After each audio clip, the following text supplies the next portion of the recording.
Hello, everyone. I just want to let you know that we are live streaming at the moment.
Is that the call to meeting?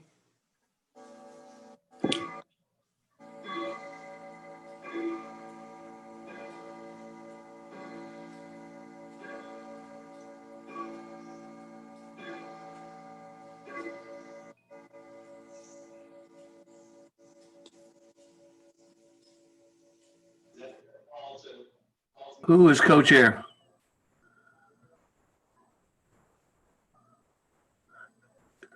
Who is co-chair to call the meeting? I'm Colapetro.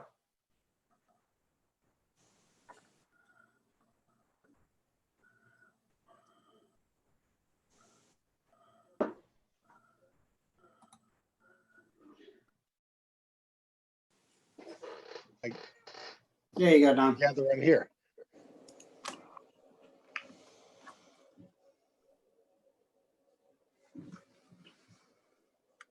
Are we on? We're on. Good morning, everyone. Morning. Good morning, Don. All right, since I don't have a copy, we're on the road, so I wasn't about to burn up the little printer doing it, but I believe call to order is a roll call, I believe, is first agenda. Yes. Yes, it is. Sam Vincent, Here? Vice Chairman Colapetro, Here, Linda Schwartz, Jeff Maturo, Rex Sims, Here. Robert Bornstein. Here.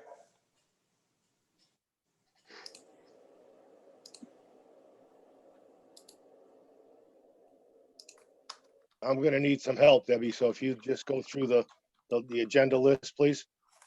The first item, Mr. Chairman, is an ordinance of the City of Bonita Springs amending Chapter 4 zoning, Article 6 supplementary district regulations, Division 30 property development regulations, Subdivision 3 subdivisions of the Land Development Code, providing for permitted encroachments relating to mechanical setbacks and providing for severability, codification, scrivener's errors, and an effective date. I think that says it all. We can go home now. All right, good. Is- meeting. is- Fast 10 times. Is there a motion? Good morning. John, if I can get IT to let me share my screen, I can go ahead and put this on the screen for everyone and the public. Perfect. Addison, can you let Jackie share her screen if you don't mind? You're all set. Thank you. Thank you, sir. You see Okay, it? so yes. Great. So this item came about, actually I should say evolved, because there were some issues with houses along Hickory Boulevard and with how they were, newer houses were being built at current FEMA regulations were much taller than older houses that were not built at current FEMA regulations. And at that time, the air conditioning pads were built above flood, and it was not uncommon for them to be placed right outside of an existing neighbor's window. Those neighbors didn't care for that all that much. And we began to have discussions on not allowing encroachments into side setbacks. This encroachment only deals with properties that have less than a 7.5 foot setback. And it went from applying along Hickory Boulevard to being applied citywide. And as a result, we have a number of, if not most or all of our planned developments within the city have at least phases within them that have single family developments with 7.5 foot or less setbacks. All of those properties were affected, and we realized when we applied it citywide that it was really causing a hardship. And some planned developments actually came in and amended their standards so that they could have these encroachments for mechanical equipment. And so what you're seeing is basically the result of trying to get this right and adjusting our standards once again. And this adjustment, what it does is it only applies to existing planned developments. And within those planned developments, single family tracts or portions of them that have less than a 7.5 foot setback. This would allow for mechanical pads and mechanical equipment to encroach into that setback based upon certain conditions. And those conditions are outlined in the proposed ordinance. We're only looking at encroachments that are at or within 1 foot of grade. So we're not looking to have cantilevered equipment up into the setbacks. We're also trying to make sure that when we permit these encroachments, that we address the areas of drainage and access. So you're not going to have two mechanical pads that are right next to each other that prevent people from walking from the front yard to the backyard or prevent water from flowing where it's supposed to drain. So I don't know how much detail you all want to provide into this, but what we've done is we've taken a lot of experience that we've learned in some of these planned developments that have already gone through this process to make special conditions within their development, and we've applied them here. And so those developments would be applied within all the planned development citywide. So I've said the word development a lot and covered the broad strokes, and I'm not exactly sure which areas you have concern, if there are any, but I would be happy to answer some of your questions and move this along. So, John, in these planned developments, what is the typical side yard setbacks for these houses? There isn't, but the proposed ordinance only addresses those sections of single family developments with side setbacks of less than or 7.5 feet or less. So if you have a 7.5 foot or a 5 foot setback, or if you're dealing with zero lot line locations, those are the areas where this would apply. It would not apply to developments that have setbacks of greater than 7.5 feet. And so these side yards between neighbors here, as it slopes down to grade, you probably have a swale taking the water from front to back or back to front. Whichever way it flows. Yes, sir. Whichever way it flows. So in most of these HVAC units, the condensing units are probably placed within a foot of that side of the house. Mhm. So it doesn't look like there's much problem with drainage if that occurs. What we really want to make sure of is that you don't have two of these larger pads right beside each other. So we're looking to offset them, and we're looking to make sure that when we permit a location, that you know where all of the existing pads are, not only on the property that's being requested, but also on the adjacent property. And as a result, that prevents you from really blocking or preventing water or people from getting front to back. Okay, thanks. Are Yes, there any existing double pads side by side? I'm sure there are. And most of those would probably have been permitted back when this ordinance did not apply to planned developments, and we were not permitting them the same way. We were not collecting the same information. So as a result, I'd imagine there are situations where pads are right next to each other. But they would be grandfathered? Yes, sir. They would be legally permitted. So, John, if I may? yes, sir. So there won't be any what you refer to as cantilevered.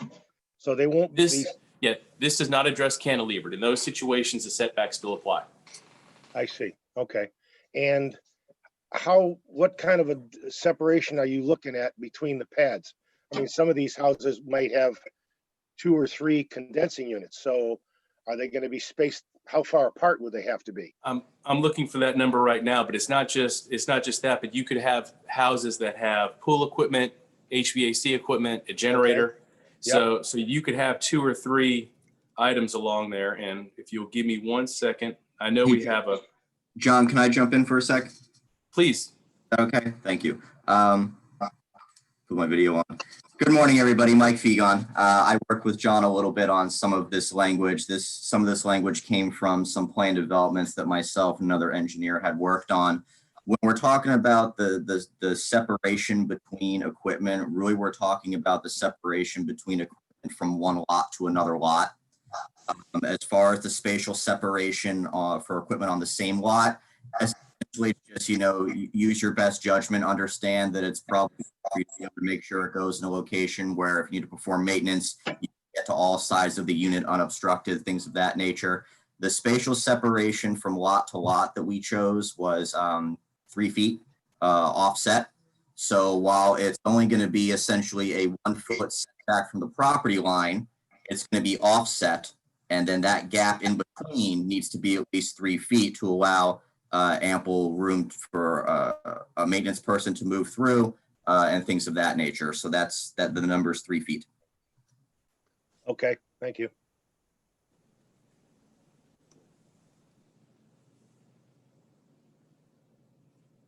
This is Sam Vincent. This seems like a very logical thing to do, John. So I don't know that there's much debate on this sort of thing. The only thing that affects people, I believe, are the noise and all these units are placed in that setback. Correct. And there's 2 things to that. One is the HVAC equipment. While it's gotten larger, it has also gotten quieter. And with their standards in here for generators for specific times that they can be exercised. So you don't have generators being exercised at all times of the day. They're just during specific times. Yeah, this seems like a win-win to me. Thank you. That was the goal. Are Are there any other questions?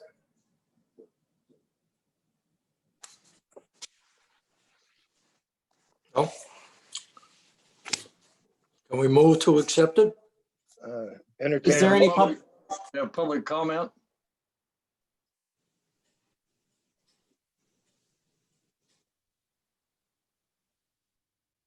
John, I guess I have one question here before we move on this. Why would you not want to do this? Why would you not want to have this sort of rule? This was always something. The application of this required setback standard was not really something that came out of community development. So the getting back to where we were is something that we always wanted to do. So I don't know if I would be the best person to argue against it. Do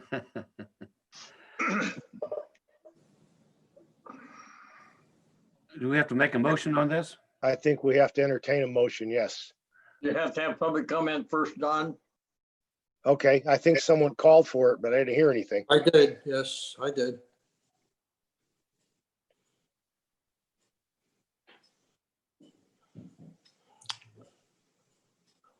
I called for the motion.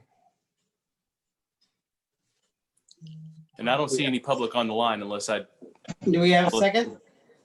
I have a second if this is a motion to accept. I believe it was, yes. Okay. I second that.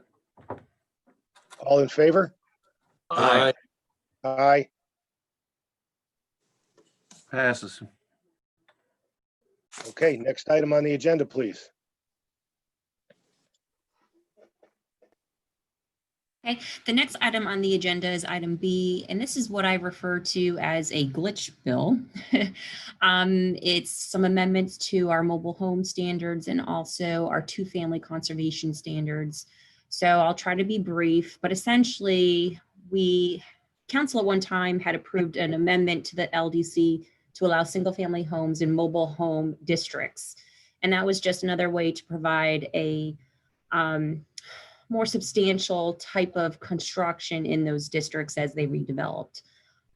So what we found though is that there was no significant direction on how we go ahead and do the setbacks on those communities, especially a lot of them were non-conforming. So what we did is we solidified internal departmental policies that we enact already.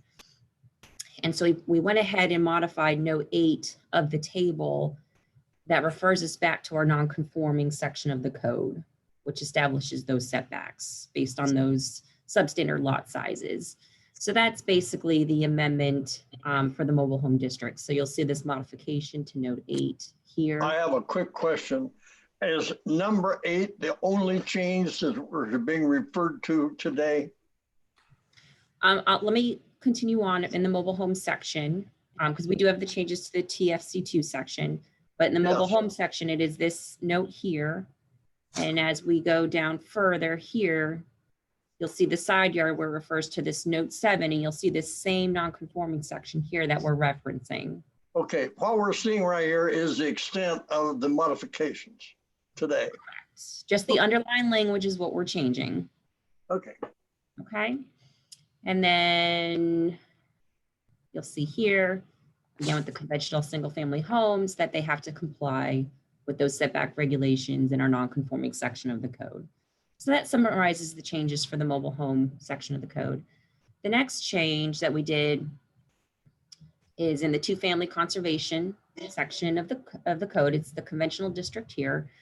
And what we did a few years ago is we went ahead and allowed for the two-family attached development product.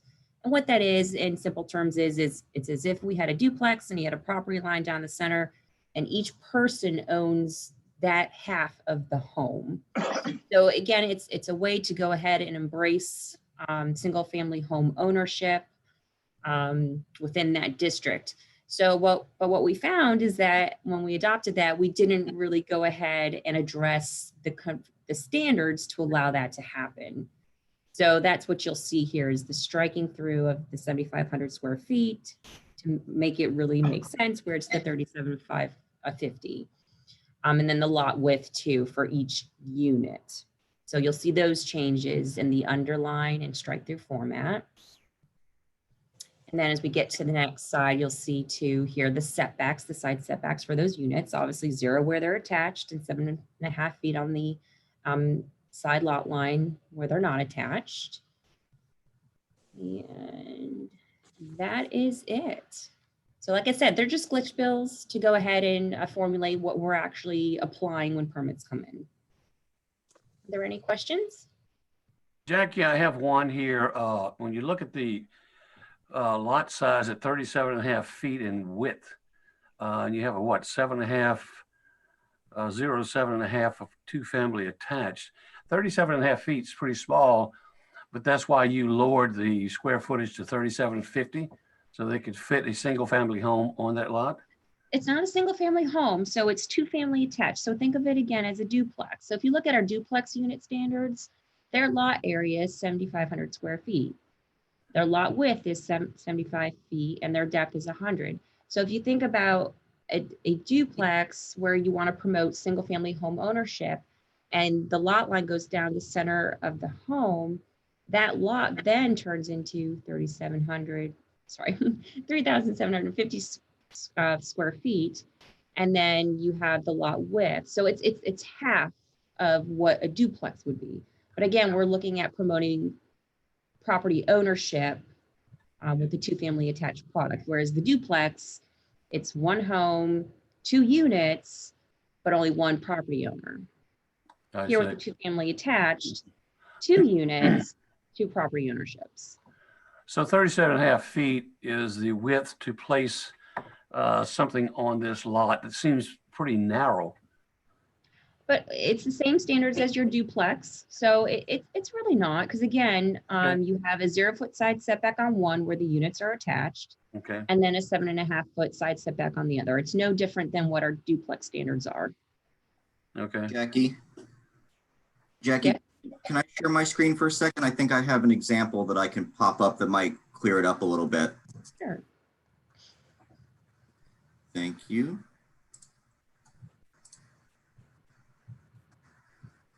Okay, so my go-to example when I explain this to the public is usually I go to Village Walk as an example. So as you can see here, we have this unified building, but we have a lot line that runs down the middle of it.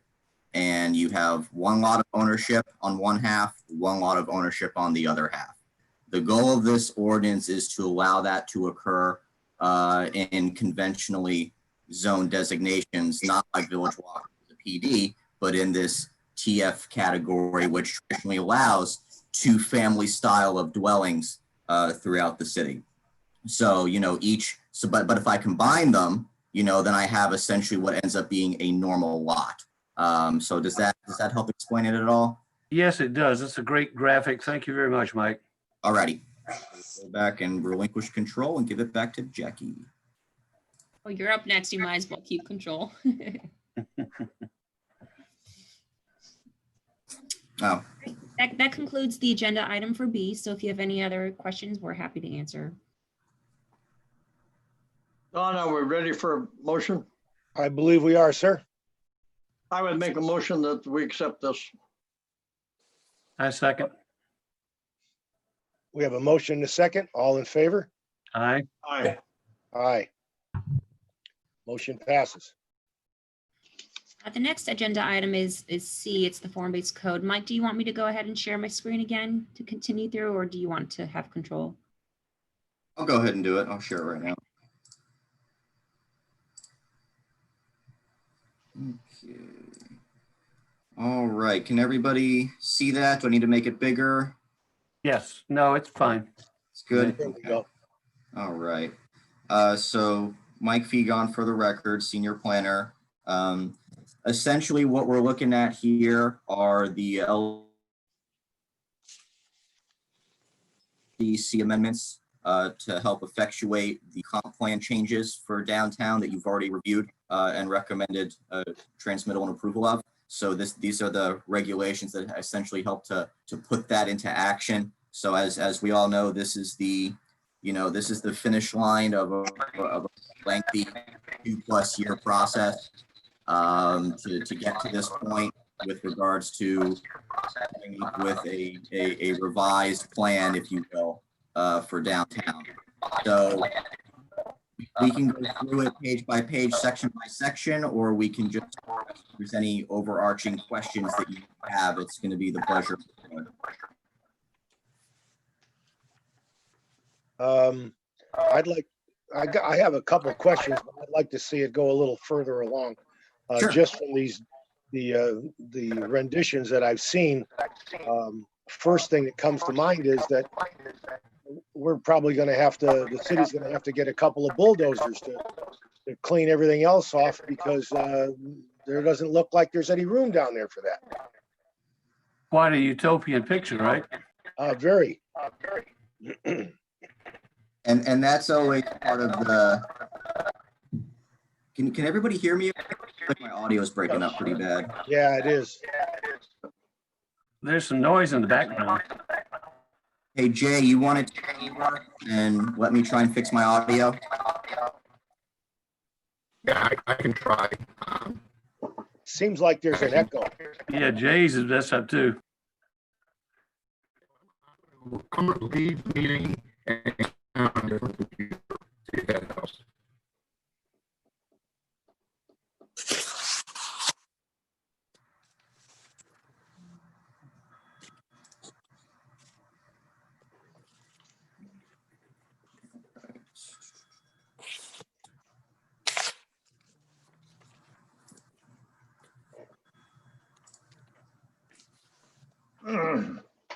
Good. Looks like it's. We can take this additional time as a moment of reflection on these plans. I think what I'll do to help avoid this is I'm going to stop my computer audio, and I think I'll use the call-in number so I can do it through the phone. We'll see if that's going to be more clear. I'll still be able to share my screen. You'll still be able to see everything. I'm just going to change. Mike, you sound perfect right now. Oh, I sound good right now? Sure does. Okay, then let me speak really fast. Okay, so table of contents here to essentially address all of the LDC areas that would be potentially affected by this type of change.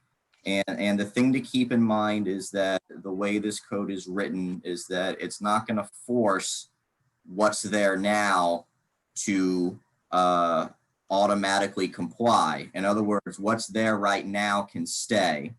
Once they come in for a permit or they come in to do some type of redevelopment or rehab to their particular site, whether it's a residential area within the downtown district or a commercial area, that's when these code sections will start to kick in. So I say that because this is going to be one of those things where while we're at the finish line in terms of having a code, you know, there's still a redevelopment process, if you will, that's going to occur. The purpose of this code is to make it a little bit more realistic, perhaps, than the previous redevelopment codes that have been tried for the downtown area. As you know, this came off of a result of multiple charrettes and meetings, both with council and the general public and various stakeholders throughout the city. And one of the things that happened was, you know, obviously the city hired DPZ to help in this effort. And one of the proponents, or one of the things that they are a big proponent of is a form-based code. So with the form-based code, what we mean is you really nail the texture and the design of a particular site. Whereas right now, the majority of the land development code that the city utilizes is very it's very intense with regards to uses. It cares more about the use of the property than the overall look or aesthetic, I'll say. For the downtown redevelopment area, essentially it was, you know, if you really want to foster redevelopment and rehab, you have to start with having aesthetics that make sense. So when you thumb through this code, you'll see a lot of regulations that are geared towards really trying to nail the aesthetic and the architecture and the design, but to do it in a way that allows the developers and the residents to have some flexibility, but also make sure that there are still certain standards that you're going to have to meet. Essentially, that's how redevelopment starts. And so this code tried to find the balance between those two areas. So obviously, when you do that, you know, we're targeting areas, you know, very specific, such as building height, orientation, the frontage, specific elements that need to be included. How do you handle fences and walls, specific building materials, screening, overall site design, landscape? You know, these are all areas that this code is designed to touch on and to try and essentially be a little bit more innovative with what can be done. Again, like I said, still maintain a certain sense of regulatory authority. There are certain things you must do. There are still certain boxes you must check, because that's how you achieve the form, if you will, that you're looking for with a form-based code. So one of the things that changed is right now in the current code, we have various sub areas, and the sub areas tell you what you can and can't do and what you can and can't build. We still do have that to a certain extent, but it was changed to what we call transect zones. And there are several different transect zones throughout the downtown area, and they vary essentially from most intense at the core to least intense as you spread further away from Old 41. And that's just a standard and a relatively typical way of doing redevelopment within a targeted area. You focus, obviously you want to focus a lot of your density and intensity at what we would call the core, which is the property immediately fronting Old 41 within that area. And then as you step back to, do anything unreasonable of negatively affecting or negatively impacting these existing residential areas, that's when you step back and step down the intensity. So the transects sort of tie into that. So for example, we have a core transect, which is the T5 core, and that's right at the heart of the downtown area. And then as you drop from the T5 to the T4 to the T3, you get less and less intense as far as what your commercial and residential intensity is, and more along the lines of what you would consider more traditional, one house per lot, things like that. We also have a few areas where they are treated a little bit differently for the purposes of being a little bit innovative. So we do have some special transect districts. Probably one of the more unique ones that we have is known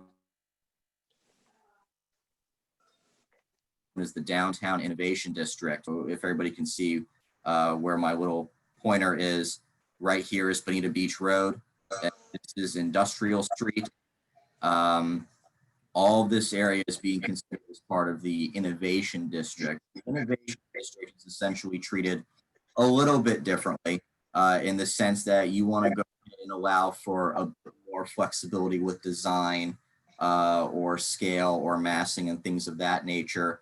It's relatively, I think probably a good way to think about it would be, Jay, you might be able to help me with this. There's an industrial district in Miami that did something very similar to this, where they took an old industrial area and was able to rehab it through an innovation district like this.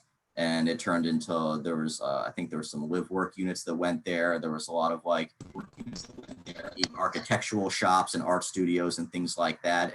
Innovative, just innovative design and uses to be able to foster that as part of an overall downtown area. Jay, do you know what I'm talking about?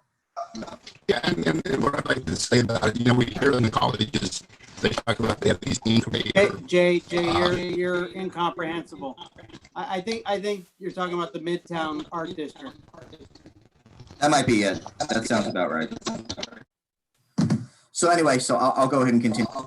This is the overall plan, and I'll go ahead and zoom in on it. So we have Bonita Beach Road at the south, and we have a portion of Rosemary at the north, Pine Avenue as well. So we do have a little bit of a boundary expansion as part of this plan, and that directly ties into the comp plan maps that you've already seen to expand the boundaries and to look at it from that perspective, but to also understand, when it comes to compatibility, all this black and white area that isn't included was still considered when this code was designed as far as compatibility for the properties that butt up right against them and how to handle and deal with that. So this code does get into that level of detail of how to go ahead and adequately address that. So we do have a little list of permitted uses, but again, the main thrust of this is not really to worry about uses and to worry more about design and form and the architecture and the overall functionality of the site. So in the old version of this code, this use table may have been 3 or 4 pages long. And this one, it's down to a page because again, when you're fostering redevelopment, the goal is to, whatever decides to go there, you got to make it look nice. You got to make it function correctly. That's what the premium is on with a form-based code. So that's what this is designed to do. comes to density, obviously that was also looked at in your comp plan as well. So we put together a density range that accommodates that as well. One of the things that we are looking to consider would be to do a density equivalency for downtown, similar to how we do density equivalencies right now for specific items such as assisted living facilities or continuing care facilities. You have essentially a ratio, for example, for an assisted living facility, assuming it's a type of unit that is designed a very specific way, it's a 4-to-1 ratio where 4 of those units equals 1 traditional dwelling unit. So it's not really an increase in density overall. It's a ratio based on the use and the function.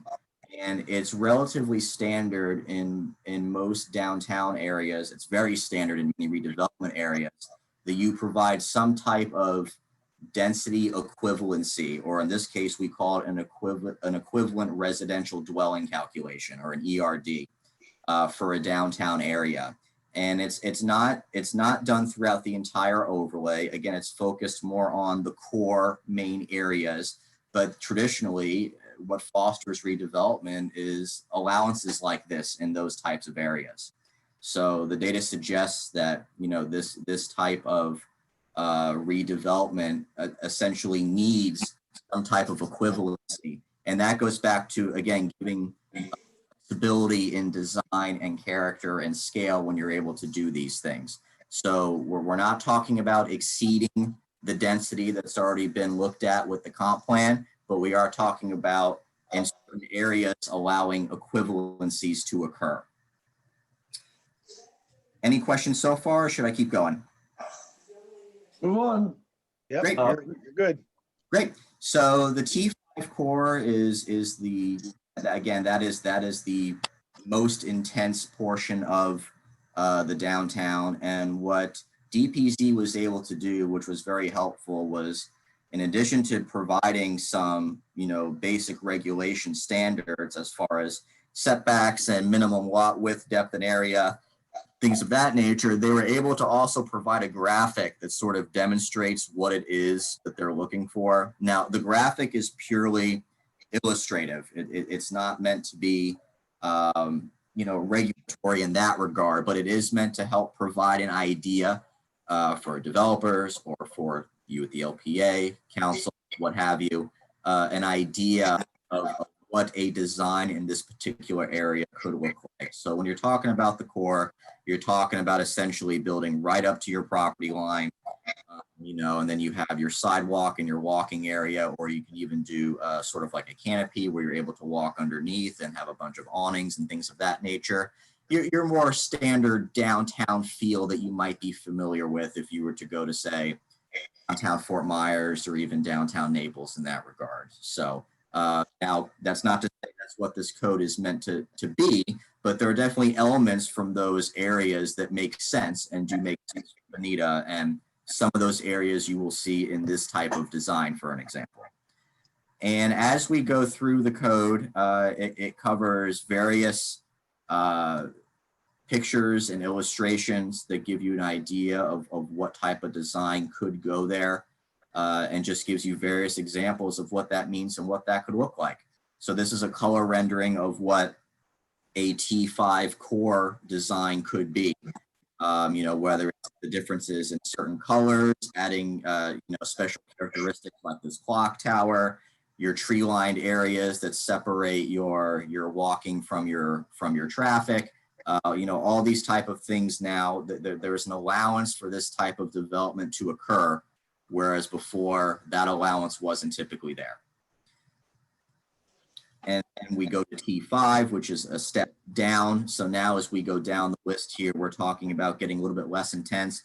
For an example, you can see now we're pushed back possibly a little bit further. Maybe there's not as much encroachment into the sidewalk area, things of that nature, but you're still allowing certain projections. You know, you still are going to allow, you know, certain awnings and balconies and marquees to go ahead and project as well, but it's a little less on the overall structural side per se. So this is a few examples that they put together of what that could look like as well. Mike, excuse me, could you, right there, that the one you have up on the screen now, tell me about that buildable area that's on the, looks to be the right side of that building. What's that? Sure. So what they did is they took a section that actually showed the building built, and then they took a section that just showed the land. So if I demoed a building, or if I had a vacant piece of property and I wanted to get an idea roughly of where my building envelope is going to be, that's what that picture represents. Okay. Yep. So again, and that's the goal, is to provide lots of pictures and illustrations to give an idea of what all these words actually mean when you try and put them on a piece of paper in terms of site design. Okay. And they did that for all the transects, and that made sense. So this is a neat example of a particular way you can develop in a transect known as a cottage court, where you essentially have a design where you have a central courtyard area designed for the residents and you build around it. This is a pretty unique and interesting way to develop, and it was a way that definitely could make sense for downtown.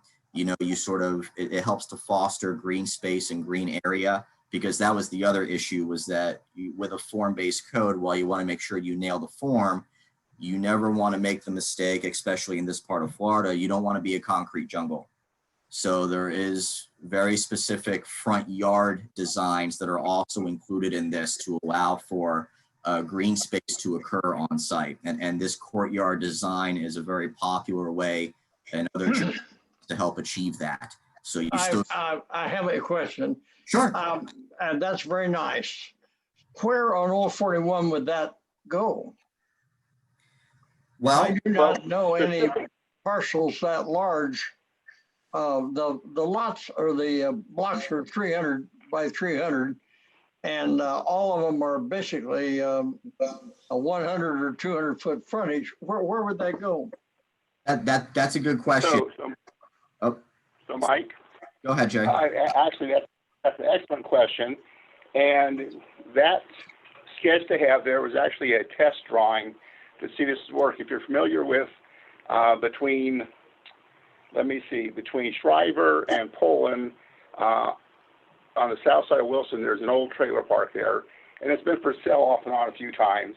It hasn't sold, and so we had DPZ take the area of that trailer park, which is about half a block, and show us what it could look like. And this is the drawing they came up with, and that mimics that particular piece of property.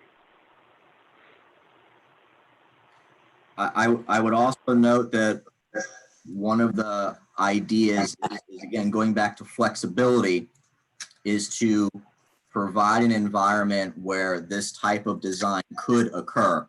So for an example, when we get later down the code, you're going to see something related, it's called a special assemblage. And that has to do with if you're buying up chunks of property, and if you have over 2 acres combined, you essentially, you have the option to come in for what's known as a special assemblage plan, which is essentially like a master plan for all of your property. And so a design like this, for an example, could work in an area like that. But it, you know, as far as specific parcels, like this particular graphic was modeled after a specific parcel, but the goal of this code, again, is to allow some flexibility, and keeping in mind you have a lot of really, you have older areas downtown, you have certain buildings or structures that may be considered dilapidated. And then once the lot is clear, you essentially have a blank slate now in which to develop. And this is just one of the potential designs that you could do. I understand that. I understand that. The problem is we are looking at a definite piece of land between Bonita Beach Road and Rosemary. This is what this is all about today. And Yes. Yet, as a practical matter, those kind of illustrations, while they're very nice, there's no place between Beach Road and Rosemary on Old 41 that you could use this. One of the problems that I encounter here is the majority, these big buildings look real nice and so forth, but basically we're dealing with 300-foot blocks, and they're generally divided into 3 parcels, 100-foot frontage. So we're going to build a building on 100-foot frontage, and that building has to produce an income relative to the cost of the building plus the cost of the dirt. So it's very difficult, especially inflated land prices. And so I look at all this and I say, it's great, but I don't see the place where it's going to go. Now, I hope that other people have better vision than I have, but I'm a practical man, and I've been on Old 41 for 30 years, and it's divided up into a whole bunch of little lots. And so we have to design something that building on those smaller dimensions is going to be workable in order for this to be successful. Thank you. So, Mike, if you could, that's actually a very good question, and let's address it specifically.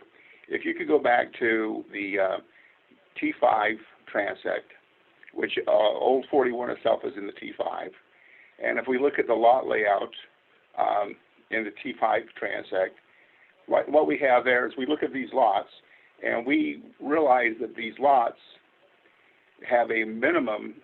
We're saying they need to be at least 20 feet wide, and we know that typically they're 50 feet wide, and we know they're typically 150 feet deep. We make that the maximum depth for individual lots, and these design standards are specifically set so that those 50-foot by 150-foot lots that individually front on 41 have a design standard that'll work.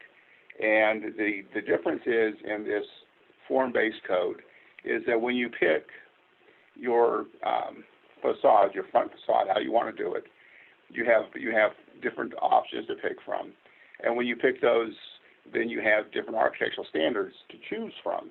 But the bottom line is that detail was given. As a matter of fact, one of the things, if you look here, we're saying the maximum square footage of a lot area for a building in the T5 district is 25,000 square feet. So that's just a tad over half an acre. And that also means it's basically 4 lots. 3 to 4 lots that you would combine to have that lot area. So we're actually looking to keep the scale and the design so that it fits on the 50-foot lots, given the flexibility in height. And one of the reasons for that, if you go down and you look at the story height, we have the ground floor, and depending upon if you're residential or commercial, that there's a different type of height that you're allowed to have. Because obviously, if you are commercial and you're in the T5, you probably want a higher ceiling in that first floor if you're going to have residential above it, so that the retail functions, whether that retail function is a restaurant or that retail function is a bath shop, you're going to want room to have your mechanicals hidden in the ceiling. You're going to want room to make sure that you have the display wall area you need, especially in a smaller building. You want as much wall area to display. All those things are contemplated in this. And because the renderings tend to show an entire block, the perception is that, oh, someone's going to build a 300-foot building because it's a 300-foot block. But actually the standards here, if you look at them very carefully, are designed so that even a half of a 50-foot lot can be built on and using the proper design tools. So because we realize that for much of what we're talking about is infill. There's a lot of empty lots down there on Old 41, but to encourage this development and to encourage the style and the feel of Old Florida, which I think what City Council for over a decade has said that's the feel that the city deserves and desires, we need to embrace those smaller lot sizes. And this really does. And so I understand that the renderings are showing an entire block, but the renderings showing an entire block really is somebody coming in and building on 6 smaller lots to create the entire block. and it could be 6 individual owners.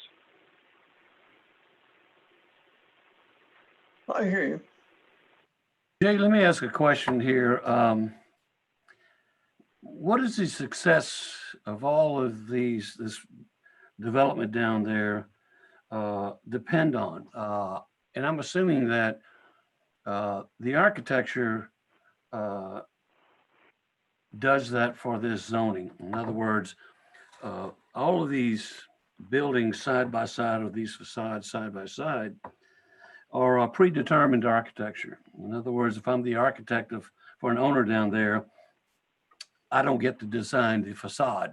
I may have a choice between one or two things, but the composition overall is predetermined. Not too much unlike what we do now, but the flexibility for an owner for image is not there. But the success of all of this and all these pretty pictures we see along the street, what is that dependent on? What we have now, it can't happen. It happens when someone decides to tear a building down or remodel a building.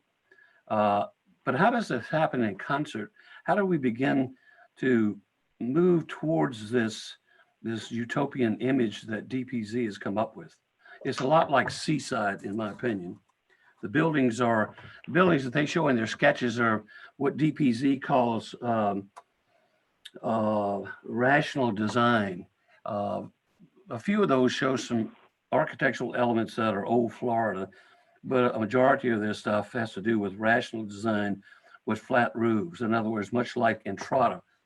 But I'm curious about, the council has pretty much decided this is going to happen.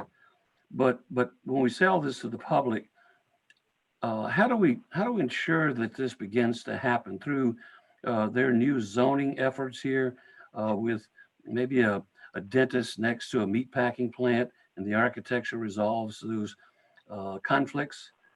I just kind of don't understand that part of form-based architecture in the flexibility for the owner of a building. So, and I'll give you the sort of a quick address on that. You know, at the far end of what DPZ does, they have a thermometer. At the far end thermometer, you turn it up and you totally control the architecture, don't worry about the uses. And to an extent, that's Seaside, where the control is way up there, and they're less concerned about the uses than the architecture, because you have these beautiful buildings and it takes care of itself. The thermometer that we have chosen, and council has chosen as part of this, is more temperate. It's not way that, but it's not way down. So the idea here is pretty simple. When you look at the uses that are allowed, the uses are more general than we had in the past. Before, we would specifically list a floor shop, for instance, if that's allowed, or a barber is allowed.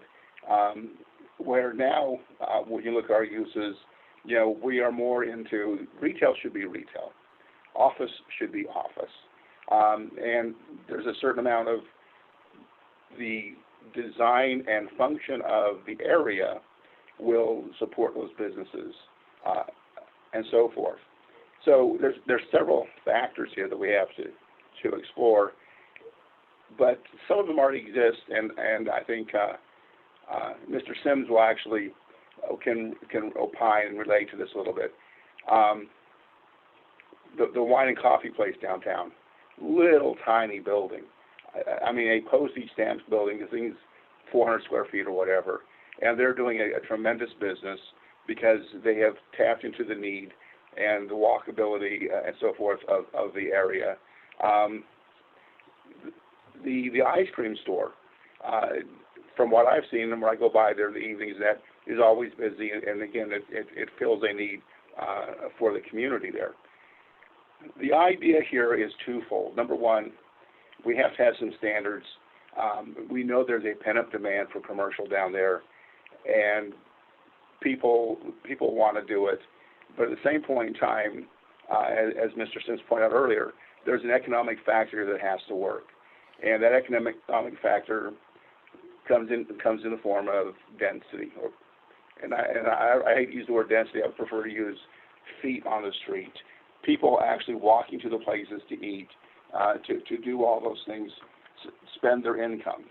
And this is code, and the conditions we have in it is crafted to do two things, in our opinion, and it's something we've worked with DPZ on. Number one, come up with a form-based design so we get the quality of the development that we want downtown.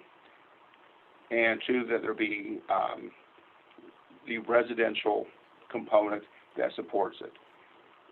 Number one, we have in the city of Bonita, within a mile and a half of the downtown, some of the highest per capita disposable incomes in the state of Florida. And one of the things we need to do is tap into that and get them to come downtown. The proof there that that happens is Sheer Unity Salon. They are in the top 500 salons in the country. They may be in the top 200. I know that they've been moving up. And during season, they're just as busy as people, and people from Bonita Bay, Pelican Landing seek them out because of the quality of what they have. When we have more businesses that provide the ambiance and everything else that Sheer Unity only is just a little bit of, there's no doubt we're going to draw more people downtown, but they're going to spend money. The other thing is the diversity, as Mike talked to you about, equivalent residential units, providing a diversity of housing types so that a single person can afford to live there because we have that opportunity, but a family can also live there because we have those opportunities as we go back into the neighborhood. So this is a holistic approach, but it starts first with that form base, because you have to get something built that people want to come see. And the great thing is that the grid network that exists allows a walkability down there that's incredible. And the parking opportunities and the other things that are there. So that's really what this form base is all about.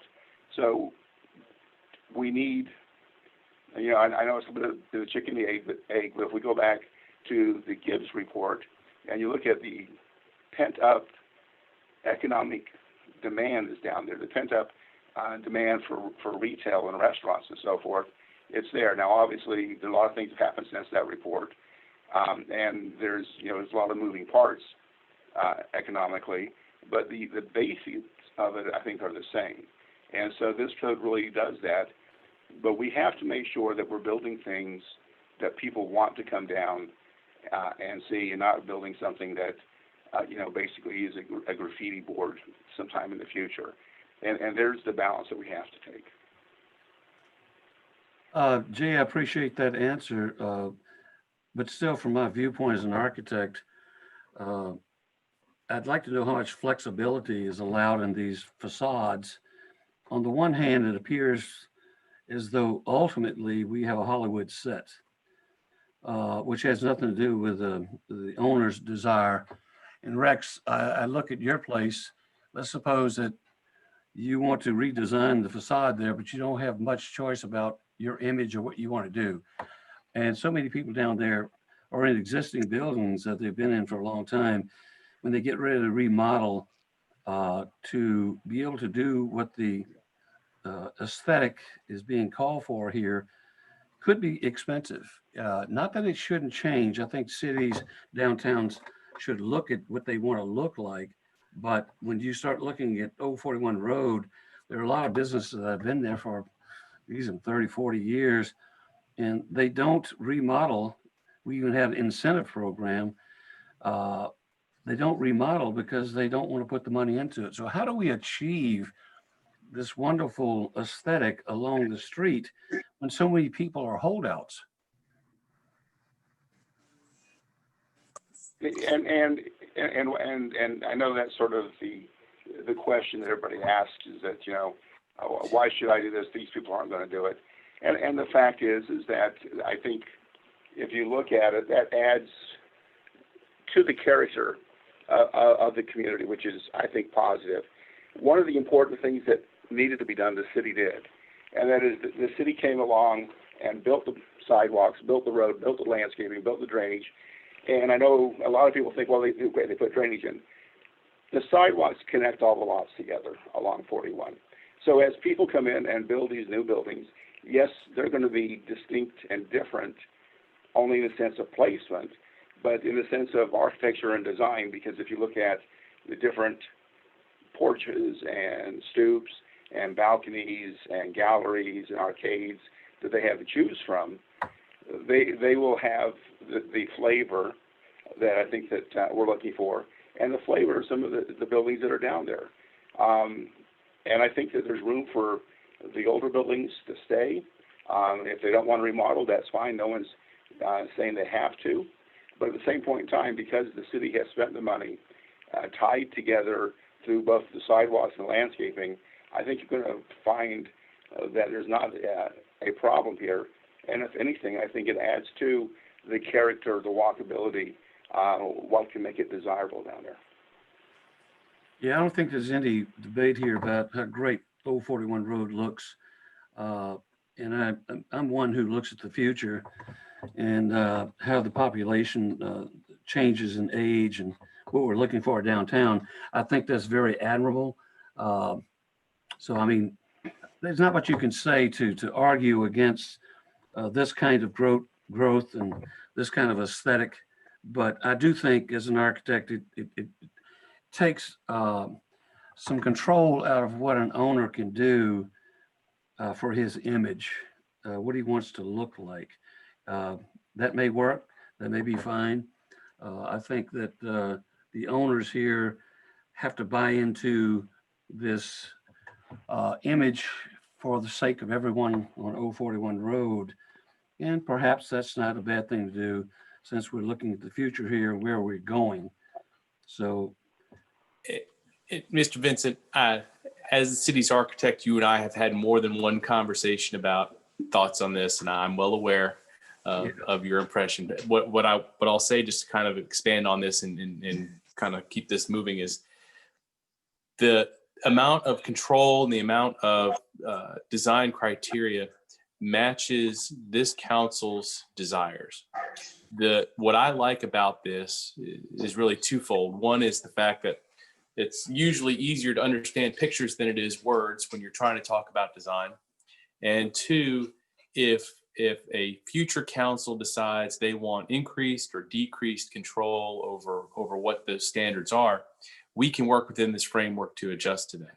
So while this may or may not be your cup of tea in terms of the sweet spot of design criteria, it does allow us the platform so that we can adjust both up and down in terms of what those design criteria are.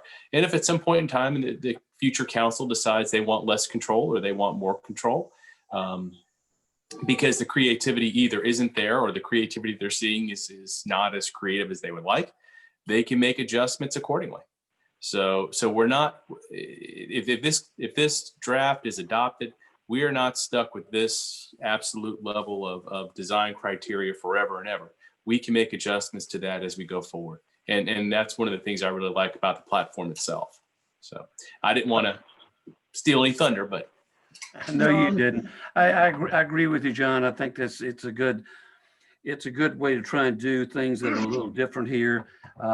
As an architect, I just have a problem with preconceived notions.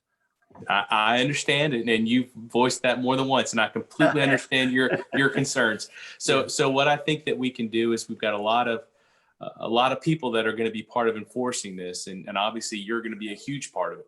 And I think that how we implement this is going to be just as important as what we adopt. So your concerns, I think, need to be manifested through that enforcement as well as just today. So I agree. Thanks, John. John, I would like to comment on John, with John there a minute. We previously, am I on? Yes, sir. Okay.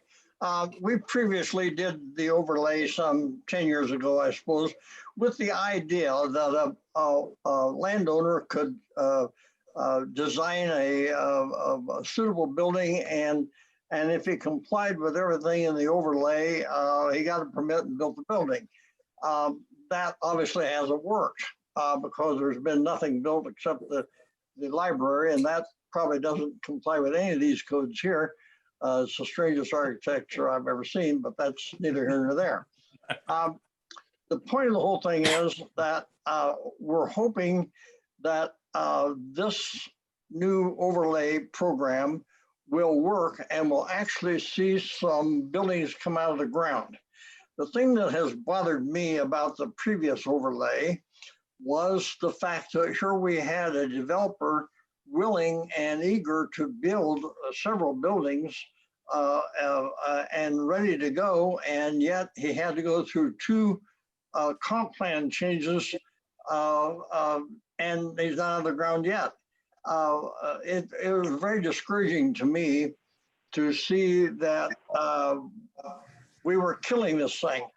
But one of the things I've observed is that in the case of the poker room, the city council were ready to go and ready to stick a spade in the ground. And one of the members of the city council said, well, if we don't like it, we can make them change it. That, my alarm bells went up, because once they've hired you, you're very capable to put together this and get ready to have a development order, building permit, whatever. And once an owner complies and has spent all the money for the drawings and the surveys and the compliance work, and he comes to you and you say, yeah, here, you're ready to go, boom. Now I see on page 66, it has to go to the council. And the council can reject the whole thing at that point. If denied, the council can say, well, he's Irishman, I don't like Irishman, or they can say whatever they want, but I don't like the color, I don't like, maybe I ought to change this. Look, if they've gone through all the hoops and they've complied with everything that's on this damn list, and you say, okay, you've complied with everything, here's a red stamp, go, and the council, for any reason, can say no, that's wrong. Well, hold on. Is whoever's sharing the screen, is this page 66? Well, yeah, John, this is where it starts. This has to do with assemblage plans only. That's what I thought. That's what I thought. So Rex, you make a valid point, but your point is not as universal as I think you were believing. This is just for special assemblage plans. So if you take a look at the screen, it starts talking about those instances in which the council would be involved. At this point, my general opinion is the purpose of a form-based code is to make this very predictable and very understandable for everybody involved. The council knows what they're approving and what they should expect when a developer starts putting buildings up. And as a developer or property owner, I should be well aware of what I can build and what I'm expected to build. And as a result, the permitting process theoretically should go much faster. And yes, I agree with you. Comp plan amendments that were downtown were time consuming and would have and didn't exactly help the project. And if we can avoid those issues going into the future, we're in better position. There are two things. There's the corresponding comp plan amendment application that's going through, as well as this draft. And if both are adopted, you start looking at having those two areas line up. And Rex, you have a little more history than I do, but going back to the time when I was in high school, this city has been trying to set the table in a way that would both please the city council in terms of what was developed there and provide something to incentivize those that own property to start redeveloping. And since 1992, there have been direct efforts to find that sweet spot. I'm not going to tell you this is or is not the sweet spot, but I can tell you that DPZ has done this before. They've come up with codes that have allowed for and have promoted redevelopment in other cities. And that experience, I think, is something that we can take advantage of here. So if we need to tinker with this as we go forward, that's always our options. And I fully expect that this is not the last time that we're going to see portions or all of this form-based code come before the LPA for your review. But at this point in time, I think that what they're proposing, what the city has asked for, is a very strong option, and it does put us in a better position than we were before, because I think it does avoid the possibility of somebody having to go through and amend the comp plan simply to put up the mixed-use buildings that the city's been asking for several decades now. So it is not a perfect document, and I'm not going to make that claim right now.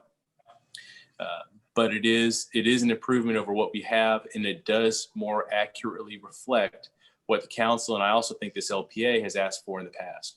So I'm sorry to take the long way around, but I do think that this moves us closer to the goal, Rex. And we'll only have the ability to look back at some point in the future to figure out how close we got. John, since I don't have a better plan, I think this is probably good to go. However, I'd like to address Rex's comments. What he's talking about here is what Estero does when they review projects. If you're wearing the wrong color socks today, you don't get approved. and that's only for those special assembly projects, or Yeah. and if that's something that needs to be amended, that's something that needs to be amended. But I think that when you start talking about projects of that size, the concern was that's not just going to have the impact of a normal sized building. That's going to have a significantly and exponentially larger impact on the downtown. And so should there be an increased level of review and control? The draft says yes. If you or the council say no, that obviously can be changed. But when you start looking at scale of these buildings, I think there was a concern that you want to make sure that they scale up with the same quality that you would see at a smaller building. Yeah, I think, many communities around the U.S. have adopted the form-based code, but some of them have chosen not to use the architectural component. But I think the city council here is looking for something they can say, this is predictable and this, we know what we're going to get. That's correct. And that's fine. Rex, on your card room comment, that project was designed without any comments architecturally from the city. We had no right to say anything per state statute. So they wanted modern, and it got modern because we couldn't say anything about it. It's called the Fortress on Felt Street. Well, well, that's what I'm talking about with an owner who wants to do something different than the form-based code, but the state has spoken about that with casinos. Well, my interpretation several years ago when we were in the process of all this, that the library design was going to set the criteria for Bonita Springs, and it was going to be an old Florida look. And once that was established and built, then the rest of the development of the downtown would follow along with a like look. And I was amazed when this project was completed. I hope to God that the downtown Bonita will not look like that. But anyhow, well, that's over and done and passed. There's one other little thing I'd like to raise. It's so insignificant that I hate to bring it up, but it's a question. And on these buildings have the same window height and so forth and so on, and there's a certain blandness to the pictures. Now, in real life, they may not quite be like that, but one of the things I noticed back here when it's talking about windows, it says window mounted air conditioning unit can't be used. Okay, I have no problem with that. And then it says applied door or window moldings are prohibited. And I'm thinking, I look at the picture and I notice that all the windows are just real plain around them. There's no nothing to distinguish them from anything else. And the door is the same way. And I wonder, is that kind of reduces everything to a certain level of plainness? Is that what we want? Well, let me answer that if I could, John. We require muntins in the windows downtown now.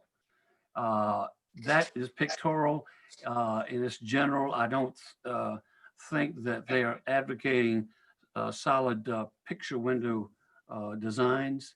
I think the language of Old Florida will take place with this, this new form-based code. You're correct, Sam. Well, okay, John, I just want to hear you say that if we adopt this today, we're in my lifetime, I'll see something come out of the ground. You're the property owner. No. Can I follow up on that? Yes. Yes, I have a question. If the form-based code becomes actuality, what's the reality that downtown will look something like this within a reasonable amount of time? The second question I ask is, if this is possible, what happens with those structures that are in existence now and the owner dies or wishes to sell? Does the new owner or whatever, whoever takes over the property, have the requirement to satisfy this form-based code, or they just stay as is? Okay, actually, you can probably answer both of those with one answer.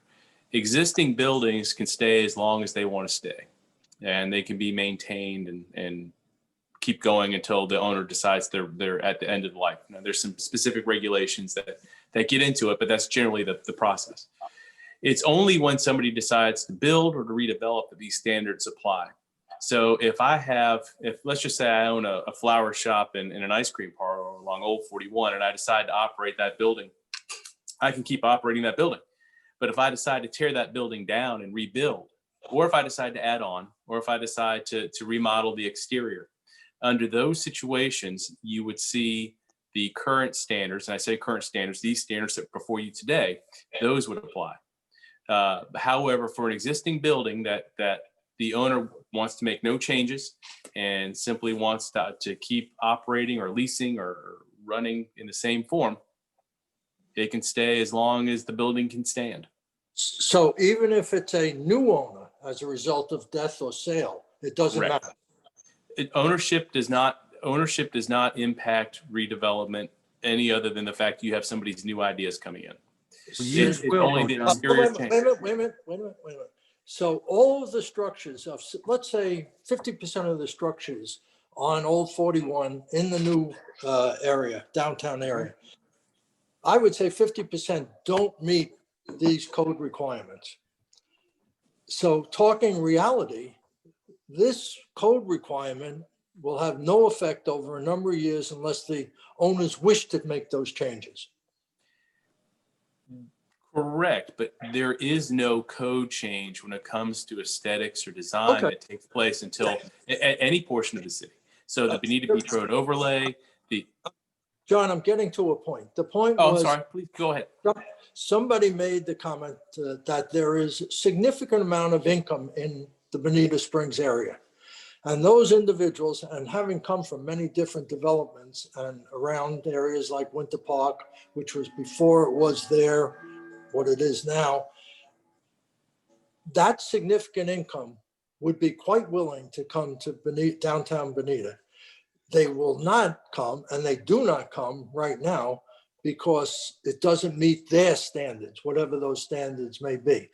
This new code would make their standards would meet their standards, and they would come to the downtown area and spend the money if that was there. So I think the timeline, somehow the city has to modify that timeline to put some of this stuff in existence, to have the present residents say, hey, something's happening. Because mostly what I hear now, and I've only been a resident of Bonita Springs for just under 3 years, but what I'm hearing now is stuff that's been in the pipeline for 20 or 30 years, or just around the time that the city became a city. And you got to have some change, and drastic change, and change some of the stuff that's not up to snuff right now. The city has an RFP out for 2 of its properties to have people purchase and redevelop those. That's where there's direct control.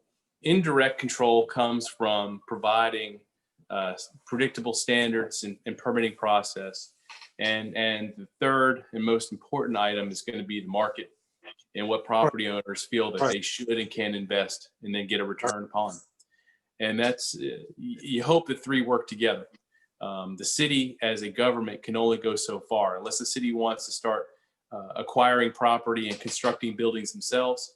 We can only essentially set the table. We can't, unless you want to be the developer and operator, the city is not going to be building exactly what it wants. So you have to create those standards in an environment so that people that actually own the property want to build and either share that vision or at least share the common purpose to get there. And that's why we look for timeline.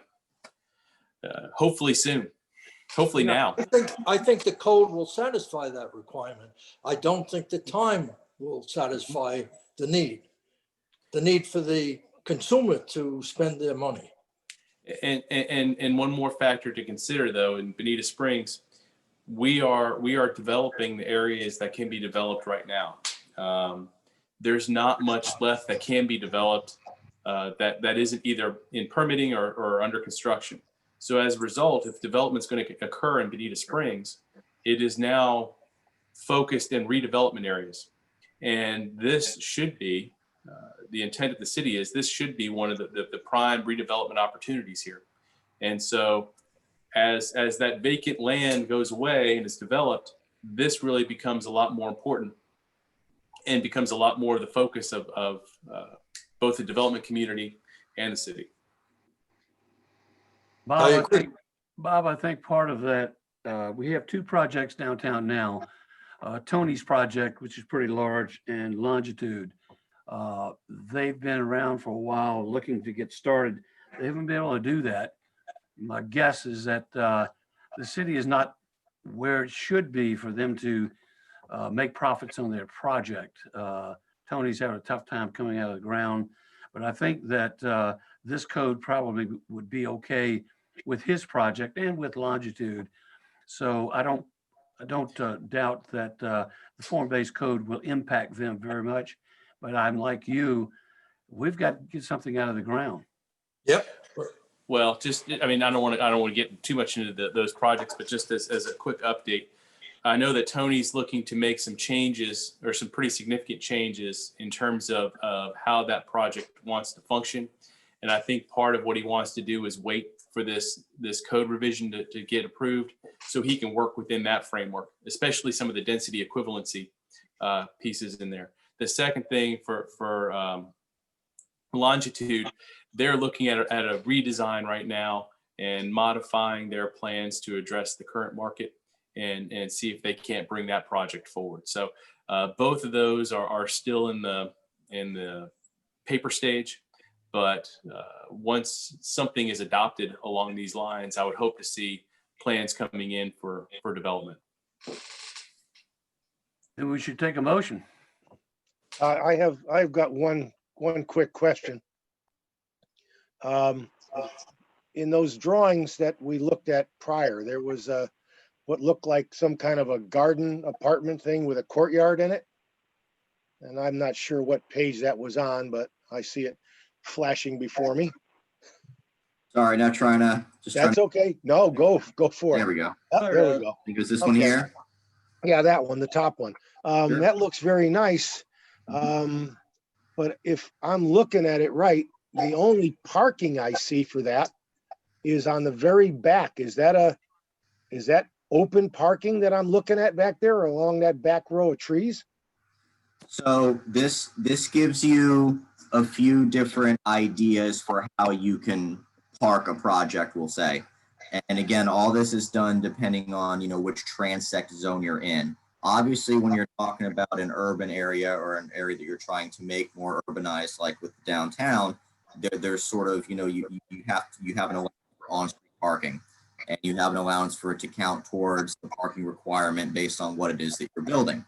There is a parking section within this code that explains if you do want to do parking on the site, meaning not on the roadway, but on the site, that it needs to go in specific areas with specific placements, with specific landscaping that kind of shields it potentially from other residential areas and whatnot. So this is merely an illustrative example of one way it could be done.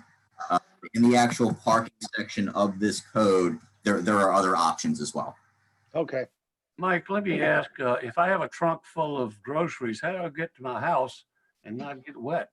Why'd you buy the house there, Sam? Why didn't you buy the house? No, I'm just no, I get what you're saying. I get what you're saying, and this is all part of, but that's also part of the flexibility in the sense that, you know, like I said, this is just one way it can be done. We're not saying you need to do it this way. That's not what the code is saying. The code is giving you other options in which to do it.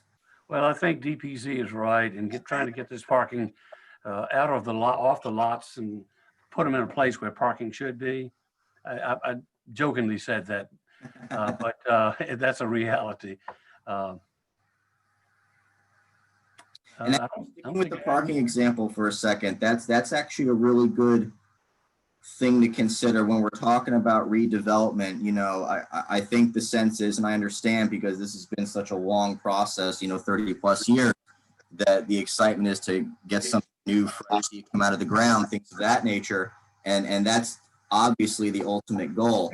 But in the meantime, especially when we're talking about with the existing buildings, you know, there are certain provisions of this code that if they were to come in to say, restrict their parking lot, you know, they would now have to do it in a way that meets this potential code.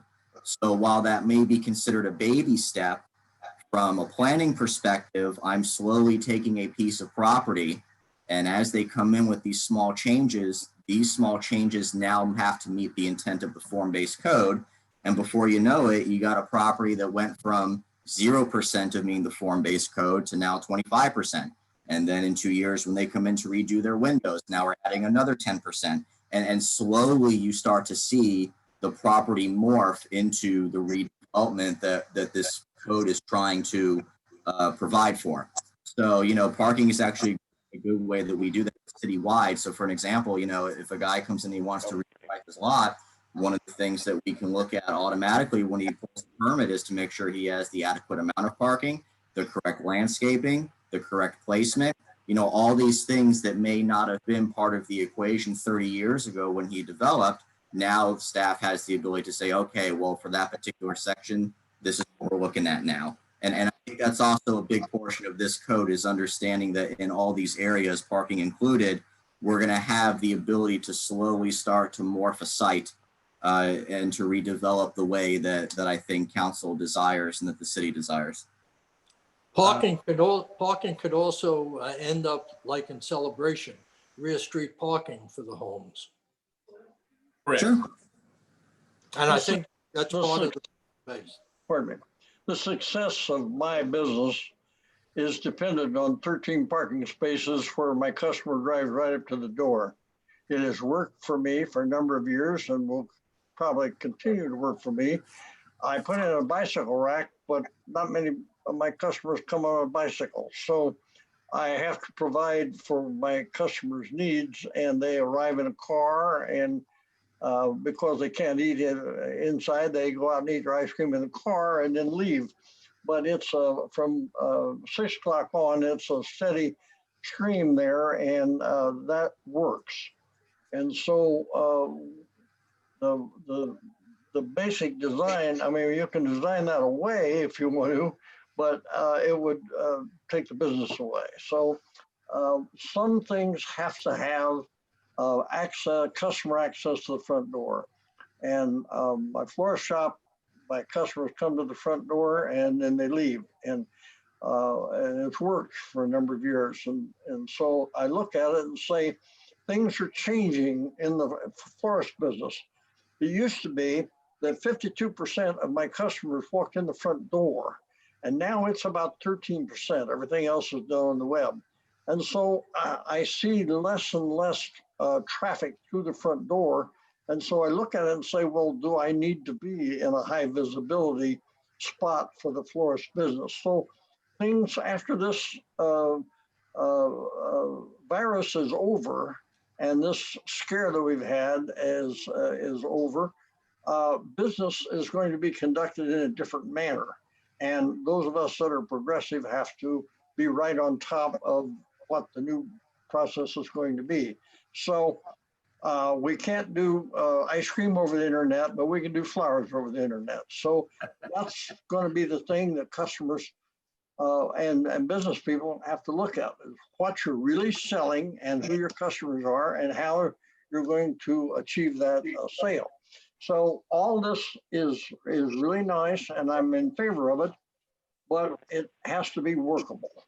It has to be a product. When we're done, we have to have a product that works for the landowner, and that's what concerns me. But go ahead. And Rex, I think that those statements reflect what I was saying before, that I think this is not going to be the last time you see this document. I think that we're going to continue to see business evolve in terms of who needs to be in high visibility areas and what needs to be in a high visibility area. And as that shifts and as that adjusts, we'll need to adjust accordingly. So that's a very good point. John, are we ready for a motion? No, John, I have a couple of comments. Regarding the land development code, I believe that all of the form-based items here would be in accordance with our land, not land development code, but our comp plan. Yes, sir. The goals of the comp plan. I think it meets all those goals. Correct. I know you and staff probably looked at that, and it probably does. And we're working on the comp plan amendment that lines directly up with this. In fact, it was at the first reading last night in front of City Council. So yes, sir. Okay. And I think the other comment I want to make is the fact that I compliment the council on giving us the new Old 41 road, the improvements there, and for taking the first step ever to try to do something with downtown. The form-based code is probably the best thing I've seen come up. No one else has come up with a plan. So you'd have to say the council has taken the first step here, which is what you have to do. I'd like to make a motion that we accept this form-based code and what's being presented by staff here. I would say that. We have a motion and a second. Debbie, do we need to do a roll or just voice? Up to you, Mr. Chairman. I'm sorry? Would you like a roll call? Sure. Vice Chairman Colapetro, Aye. Rex Sims, Aye. Robert Bornstein, Aye. Sam Vincent. Aye. Motion carries.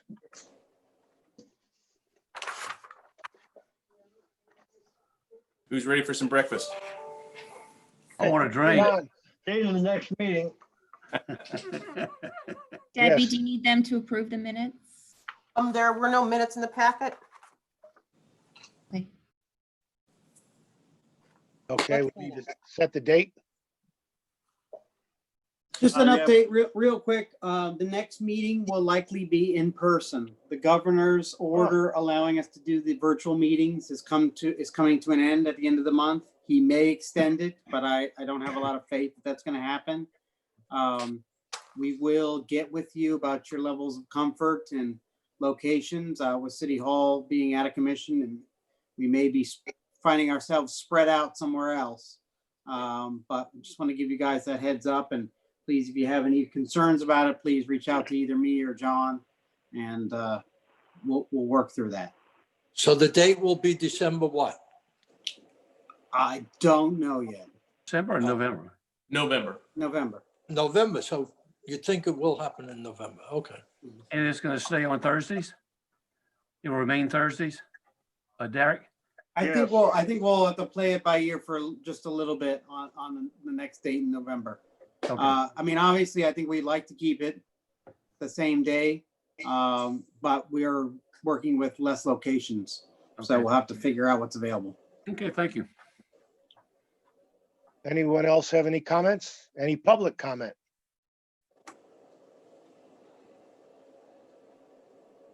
I move we adjourn. Thank you, everyone. See you. Thank you very much. Thank you. Thank you. Thank you, gentlemen, ladies.